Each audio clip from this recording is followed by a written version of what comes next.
Hi guys, माझ्या या happy life चॅनलमध्ये तुमचे खूप खूप मनापासून स्वागत. आज आपण पाहणार आहोत संकष्टी स्पेशल गव्हाच्या पिठाचे तळणीचे मोदक. हे मोदक अतिशय सोप्या पद्धतीने आणि कमी साहित्यात तयार होतात. हे मोदक महिनाभर चांगले टिकतात.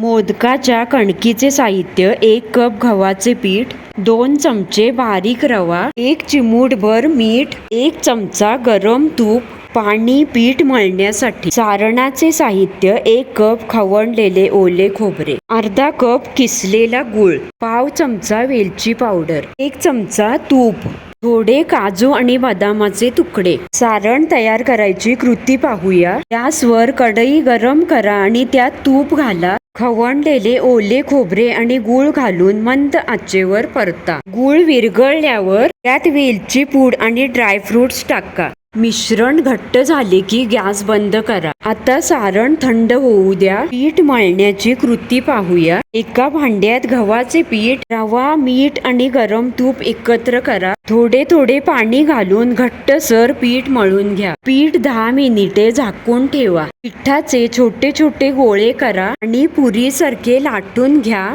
मधोमध सारण भरून कडांना दुमडून मोदकाचा आकार द्या. आता कढईत तेल गरम करा. मंद आचेवर मोदक सोनेरी रंगावर तळून घ्या. तुमचे गव्हाच्या पिठाचे खुसखुशीत मोदक तयार आहे. रेसिपी आवडली तर लाईक, कमेंट, सबस्क्राईब.